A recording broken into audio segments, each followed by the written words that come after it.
The sun, a languid, indifferent eye in the vast expanse of the sky, cast long, distorted shadows across the deserted swings and silent slides of Meadowbrook Park. It was 3 o'clock in the afternoon, an hour that, in any other town, would have seen the playground teeming with the vibrant chaos of children's laughter, the rhythmic creak of swings, and the joyful shouts of games. But here in the deceptively quaint town of Oakhaven, Meadowbrook Park lay eerily still, a monument to absence. The silence was not peaceful. It was a heavy, suffocating blanket, woven from unspoken fears and unanswered questions. For weeks, the children of Oakhaven had been vanishing, one by one, like whispers carried away by an unseen wind. Detective Alistair Finch, a man whose weary eyes had seen too much of the world's quiet cruelties, stood at the edge of the park, his trench coat a somber silhouette against the fading light. He wasn't a local, but a specialist brought in from the city when conventional methods had failed. His reputation preceded him, whispered in hushed tones.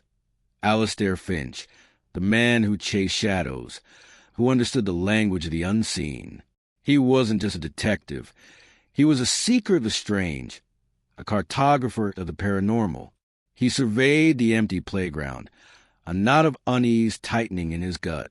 The air was thick with residual energy, a faint echo of youthful exuberance now tinged with something cold and predatory. He closed his eyes, focusing, letting the subtle currents of the unseen world wash over him. He felt it, a lingering despair, a faint, almost imperceptible hum of fear, like a forgotten melody played on a broken instrument. And beneath it all, a chilling, artificial calm, a presence that felt both ancient and meticulously calculated. The official report spoke of runaways, of tragic accidents, of parental negligence. But Alistair knew better. He had seen the patterns before, the subtle signatures of something beyond human comprehension. The children weren't just disappearing. They were being taken. And the method, the chilling precision of their vanishing, suggested a hunter with a very specific taste. His investigation had led him down a labyrinthine path, through hushed rumors and fearful glances.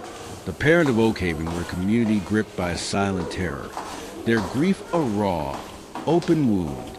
They spoke of nightmares, of their children calling out to them in the dead of night, their voices thin and reedy, as if from a great distance. They spoke of pervasive coldness that had settled over the town, a chill that seeped into their homes and their very souls. Alistair's first lead had been a peculiar detail in the missing persons files. Every child, without exception, had been reported to have a minor ailment just days before their disappearance. A persistent cough, a slight fever, a scraped knee that wouldn't heal. Nothing serious enough to warrant alarm, but just enough to necessitate a visit to the town's only medical facility, the Serenity Heights Clinic. The Serenity Heights Clinic. The name itself was a cruel irony. Perched on a hill overlooking Oakhaven, its pristine white facade and manicured gardens projected an image of sterile benevolence. It was run by Dr. Caspian, a man revered by the community, a pillar of Oakhaven society. He was charismatic, reassuring, with a calming demeanor that instantly put anxious parents at ease. But Alistair had learned to distrust such perfect veneers. He had visited the clinic, posing as a concerned relative. The atmosphere inside was unnervingly quiet, almost devoid of the usual bustling energy of a medical facility. The nurses moved with a practiced, almost robotic efficiency, their smiles fixed, their eyes distant. Dr. Caspian himself had been gracious, offering condolences for the missing children, his voice laced with a practiced empathy. Yet Alistair had felt it, a subtle discord, a faint, almost imperceptible vibration of malevolence beneath the polished surface. He remembered the doctor's office, impeccably neat, filled with antique medical instruments that gleamed under the soft lighting. A large, ornate wooden desk dominated the room, and on it a single peculiar item, a small, intricately carved obsidian statuette of a cloaked figure, its face obscured by deep shadows, its hands outstretched as if in supplication. It was an unusual piece for a doctor's office, a detail that had snagged at Alistair's subconscious. His research into Oakhaven's history had unearthed disturbing fragments. The town had a dark past, whispers of ancient rituals, of a prosperity that seemed to defy logic, always coincided with periods of unexplained disappearances. The local archives contained fragmented accounts of a whispering sickness that would periodically sweep through the town, claiming the young and the vulnerable. The descriptions of the victims were chillingly similar to the current disappearances, a gradual fading, a loss of vitality, as if their very essence was being siphoned away. One evening, Alistair found himself back at Meadowbrook Park, the moon a sliver of bone in the inky sky. He had brought with him a collection of esoteric tools, a pendulum, a divining rod, and a small, silver-bound journal filled with ancient symbols and protective incantations. He set up a perimeter, sprinkling a fine line of consecrated salt around the playground, a fragile barrier against the encroaching darkness. He lit a single beeswax candle, its flame flickering defiantly against the oppressive gloom. He began his ritual, his voice a low murmur, reciting phrases from forgotten texts. The air grew heavy, charged with an unseen energy. The pendulum swung erratically, then settled, pointing directly towards the Serenity Heights Clinic. The divining rod vibrated violently in his hands, pulling him towards the same destination. He felt a surge of cold dread, but also a grim satisfaction. He was on the right path. He spent the next few days observing the clinic, a silent sentinel in the shadows. He noticed the unusual patterns: late-night deliveries of unmarked vans, the absence of grieving families visiting their interned children, the unnerving quiet that pervaded the facility even during visiting hours. He saw Dr. Caspian, always impeccably dressed, his smile never wavering, his eyes always holding that distant, unsettling glint. His breakthrough came when he managed to intercept a discarded medical chart. It belonged to a young boy, 8-year-old Finian Reed, who had vanished a week prior. The chart detailed a diagnosis of acute melancholia and a recommendation for extended observation and specialized care at the clinic. But what truly caught Alistair's eye was a series of handwritten notes in the margins, scrawled in a tight, almost illegible script. They spoke of soul resonance, etheric depletion, and harvest cycles. It was the language of the occult, not of modern medicine. Alistair knew he had to get inside. He couldn't wait for official channels. The children were running out of time. He devised a plan, a desperate gamble. He would feign an illness, a severe, debilitating ailment that would necessitate his immediate admission to the Serenity Heights Clinic. He needed to see what lay beneath the pristine facade, to uncover the truth behind the disappearances. He ingested a potent herbal concoction, known to induce a temporary but convincing state of fever and disorientation. Within hours, he was writhing in his rented room, his body racked with shivers, his mind clouded. He called for an ambulance, ensuring his distress was palpable.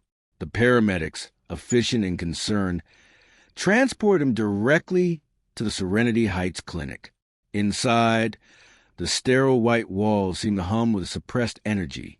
He was admitted, placed in a private room, and subjected to a battery of tests. Dr. Caspian himself oversaw his examination, his touch surprisingly cold, his gaze piercing. "A curious case, Mr. Finch," the doctor murmured, a faint, almost imperceptible smile playing on his lips. "A profound depletion of vital energy. But rest assured, you are in the best of hands here. We specialize in such unique conditions." Alistair feigned weakness, his mind racing. He noticed the subtle details: the lack of medical equipment in his room, the strange, sweet scent that permeated the air, like decaying flowers and something metallic. He heard faint, distant whispers, like children's voices, carried on an unseen current. He knew he was close. That night, under the cover of darkness, Alistair began his exploration. He slipped from his bed, his body still weak, but his resolve ironclad. The corridors were dimly lit. Silence save for the soft hum of unseen machinery. He passed numerous rooms, each door identical, each emitting that same unsettling quietude. He tried the handles. All were locked. He followed the faint whispers, a ghostly trail of sound that led him deeper into the clinic's labyrinthine interior. He descended a flight of stairs, the air growing colder, heavier. The whispers intensified, becoming clearer, more distinct. Children's voices, thin and reedy, pleading, crying out for help. His heart ached with a profound sense of urgency. He found himself in a vast, subterranean chamber, its walls rough-hewn stone, its ceiling crisscrossed with ancient pipes. In the center of the chamber stood a massive, ornate contraption, a grotesque fusion of antique medical equipment and arcane machinery. It pulsed with faint, malevolent light, emitting a low, rhythmic thrum, and connected to it, via a series of shimmering, ethereal tubes, were rows of glass-encased pods, and within each pod a child. Their eyes were open, vacant, their bodies unnaturally still, their skin pale and translucent. Their chests rose and fell with a shallow, almost imperceptible rhythm. They were alive, but barely. Their souls, Alistair realized with a sickening lurch, were being systematically drained. Dr. Caspian stood before the contraption, his back to Alistair, his hands raised in a gesture of reverence. He was no longer the charismatic doctor. His face was contorted in a mask of ecstatic devotion, his eyes glowing with an unholy light. He was chanting a low, guttural incantation in a language Alistair had never heard, yet instinctively understood to be ancient and evil. The obsidian statuette from his office stood on a small pedestal beside him, now glowing with a faint, crimson light. "The harvest is bountiful, my lord," Dr. Caspian intoned, his voice resonating with a chilling fervor. "The children of Oakhaven, pure and vibrant, offer their essence. Their souls shall sustain you, and in return you shall grant us prosperity, health, and eternal favor. The pact is honored. The cycle continues." Alistair felt a surge of righteous fury, eclipsing his fear. He had found the truth, and it was far more monstrous than he had ever imagined. He had to stop him. He had to save the children. He had to break the pact. He lunged at Dr. Caspian, a primal roar tearing for his throat. The doctor, startled, spun around, his eyes blazing with demonic rage. He moved with an unnatural speed, deflecting Alistair's attack with surprising force. The obsidian statuette flew from the pedestal, shattering against the stone wall, revealing a pulsating black heart within. The chamber erupted in chaos. The ethereal tubes connecting the children to the contraption began to writhe, their shimmering light intensifying. The children in the pod stirred, their vacant eyes flickering with a faint, desperate awareness. Dr. Caspian, his face now fully transformed into a grotesque, demonic visage, lunged at Alistair, his hands morphing into razor-sharp claws. Alistair, drawing upon years of training and an innate understanding of the occult, fought back with desperate ferocity. He knew he couldn't defeat the doctor in a physical confrontation. He had to disrupt the ritual to break the connection. He saw a series of ancient, glowing runes etched into the base of the contraption, the source of its malevolent power. He had to destroy them. He dodged Dr. Caspian's attacks, his movements fluid and precise. He grabbed a heavy, ceremonial hammer from a nearby table, its head adorned with protective symbols. With a guttural cry, he brought it down upon the glowing runes, shattering them with a resounding crack. The contraption shrieked, a sound of pure agony, and the ethereal tubes connecting to the children recoiled, dissolving into wisps of smoke. Dr. Caspian roared in frustration and pain, his demonic form flickering, destabilizing. The chamber began to shake, dust and debris raining down from the ceiling. The children in the pods began to stir more vigorously, their eyes slowly regaining a semblance of life. Alistair knew he had to get them out. He raced the pods, frantically prying them open one by one. The children, weak and disoriented, blinked at him, their small hands reaching out. He gathered them, urging them towards the stairs, towards freedom. Dr. Caspian, weakened but still dangerous, lunged at him again, his claws extended. Alistair, with a desperate surge of adrenaline, grabbed a discarded medical torch and plunged it into the doctor's chest. The demonic form shrieked, a sound that tore through the very fabric of reality, and then exploded in a burst of black smoke and acrid sulfur. The chamber continued to collapse, the ancient pipes bursting, water gushing from cracks in the walls. Alistair, carrying the smallest child, her body frail and feather-light, her eyes still wide with residual fear, her small hand clutching his finger, led the children to the crumbling corridors, towards the surface, towards a faint glimmer of dawn. They emerged into the cool, crisp morning air, blinking at the unfamiliar light. The Serenity Heights Clinic, once a symbol of sterile benevolence, was now a smoking ruin, its pristine facade shattered, its dark secrets exposed. The children, though weak, were alive. Their souls, though scarred, were intact.